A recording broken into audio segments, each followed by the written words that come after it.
সুরিয়াকে মানে সূর্যা কুমার যাদবকে কালকে হারের পরে জিজ্ঞেস করা হয়েছিল যে কোনো চেঞ্জ ফেঞ্জ আপনি করবেন বা what is your thought on defeat. তো সূর্যা কি বললো? He told that no no না, everything is fine and all right, so nothing will be changed, all will be like same, and so we are hardly bothered about the defeat, and nothing will get changed, so all will remain intact, like there will be no changes in the team selection, team combination, and everything is same.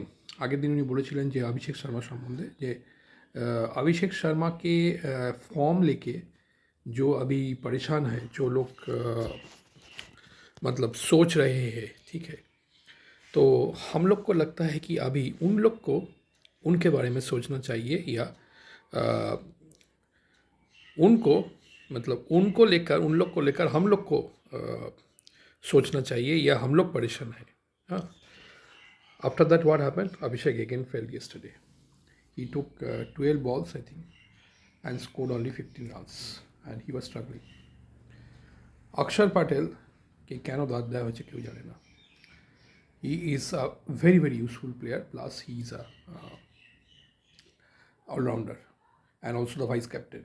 But Gautam Gambhir তো favourite player চাই না। Washington সুন্দরকে হঠাৎ করে উনি নিয়ে এলেন last দুটো ম্যাচে, নো পারফরমেন্স। এই ওয়াশিংটন সুন্দর কিন্তু একবার টেস্টে 3 নম্বরে লেগেছিলেন সাউথ আফ্রিকার এগেনস্টে ব্যাটিং করতে, ওই টেস্টও কিন্তু উনি পুরো ধেরিয়েছিলেন। এবং এই হর্ষিত রানা, ওয়াশিংটন সুন্দর, এরকম প্রচুর পেটুয়া প্লেয়ার এই গৌতম গম্ভীরের আছে। তো আমার একটাই কোয়েশ্চেন, এই গৌতম গম্ভীর যদি এই টি20 বিশ্বকাপে ইন্ডিয়াকে সেমিফাইনালও তুলতে না পারে, আমি তো চ্যাম্পিয়ন বা ফাইনাল নিয়ে কথাই বলতে চাইছি না, কারণ নেক্সট জোনে যে ম্যাচ আছে সেটা হচ্ছে এগেন্স্ট জিম্বাবুয়ে এবং West Indies. Very very tough match, because both teams they look in very good touch, absolutely they are in great touch, and both have top the group.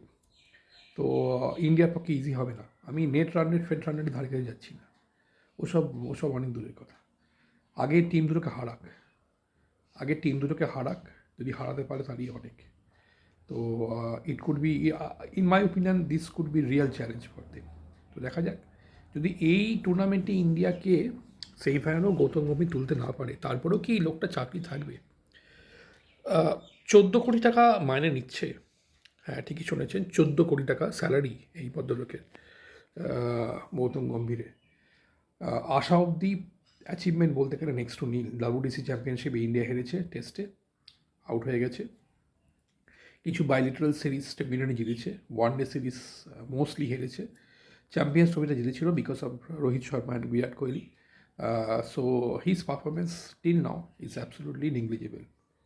তো দেখা যাক, যদি এই লাস্ট এই coming Sunday I think everything will be decided, কারণ ওই দিন match আছে এগেনস্ট ওয়েস্ট ইন্ডিজ। যদি ইন্ডিয়া জিতে সেইভাবে যেতে পারে ভালো, আর যদি জিততে না পারে তাহলে কিন্তু ইন্ডিয়া উইল বি আউট। তো এরপরেও গৌতম গম্ভীরের চাকরি থাকে কিনা সেটা একটু দেখার, বিকজ ইন মাই ওপিনিয়ন ইন্ডিয়ার কিন্তু অবস্থা করে ভালো নয়। এবং যদি সেমিফাইনালে যায় আমি কিন্তু আশ্চর্যই হব। Reason being, batting looks in total disarray. Batting কিন্তু একেবারে ক্লিক করছে না, দু একজন ছাড়া everybody is in very bad shape. Bowling is also not clicking. Bumrah মোটামুটি ঠিকঠাক করছে, বিশাল ভালো বলবো না, কালকে ভালো করেছেন, বাট আদার ম্যাচেসও কিন্তু বুমরা মার খাচ্ছেন। আশদীপ সিংয়ের ব্যাপারেও একই কথা কাটে, আশদীপও কিন্তু মোস্ট অফ দ্য ম্যাচেসেই মার খাচ্ছেন। সুতরাং both are not in very good shape, very good রেদেন। বরুণ চক্রবর্তী ভালো খেলছিলেন, কালকে মার খেয়ে গেছেন। এরপরে ওনার কনফিডেন্স কীরকম থাকবে বলা মুশকিল, বিকজ কুলদীপ যাদব কিন্তু ড্যারেল মিচেলের কাছে মার খাওয়ার পর থেকে নিউজিল্যান্ড সিরিজে ওনার কনফিডেন্সে 12টা বেজে গেছে। কুলদীপ যাদব আর ফিরে আসতে পারছেন না। সো ইন্ডিয়া স্পিনিং ডিপার্টমেন্ট কিন্তু অলমোস্ট শেষ। অক্ষর পাটেলকে খেলানো হচ্ছে না, এই অপদার্থ ওয়াশিংটন সুন্দরকে খেলানো হচ্ছে, যিনি কিছুই করতে পারছেন না। গৌতম গম্ভীরের চাটা ছাড়া, গৌতম গম্ভীরের চাটা ছাড়া উনি কিছুই করতে পারছেন না, ঠিক আছে। সুতরাং স্পিনিং ডিপার্টমেন্টও কিন্তু কোনো ভালো লাগছে না। হার্দিক পান্ডিয়া মোটামুটি ঠিকঠাক বল করছেন, bowling is also not looking very good.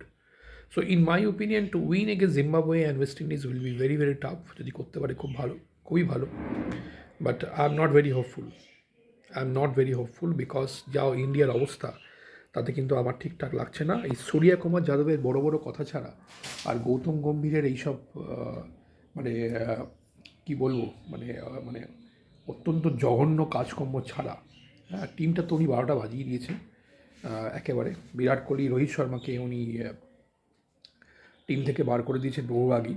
কোনো মতে ওনারা ওডিআই খেলছেন এবং তারপরেও যে সমস্ত ব্যাটারদের নিয়ে আসা হচ্ছে, শ্রেয়স আয়ারকে রাখা হয়নি। Shreyas Iyer could have been a very good batsman in twenty cricket, but somehow he is not in the team.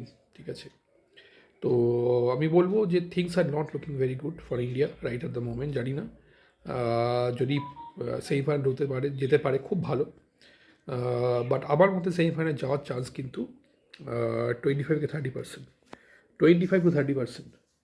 And যদি এইটা ক্লিক করে তারা চলে যায়, that is very good. Otherwise I am not very hopeful. তো দেখা যাক ইন্ডিয়া কেমন খেলে। আগামী বৃহস্পতিবার এবং রবিবার ম্যাচ আছে, চেন্নাই থেকে জিম্বাবুয়ের এগেনস্টে এবং কলকাতা ওয়েস্ট ইন্ডিজের এগেনস্টে। So I think hopefully we will get to know by Sunday if India could qualify for the semi-final of this 2020 World Cup or not. Okay, so this is for today. Keep watching Gilahari Blogs channel and kindly please share, subscribe and stay beside us so that we can bring many this type of blogs to you, and we keep on doing well, keep on presenting this type of blogs which are on sports and lifestyle and other things. Okay, চলুন, bye bye, দেখা হবে খুব শিগগিরই আপনাদের সঙ্গে। And stay safe, stay healthy and keep doing well in life. And that was all. Jai Hind, Bande Mataram.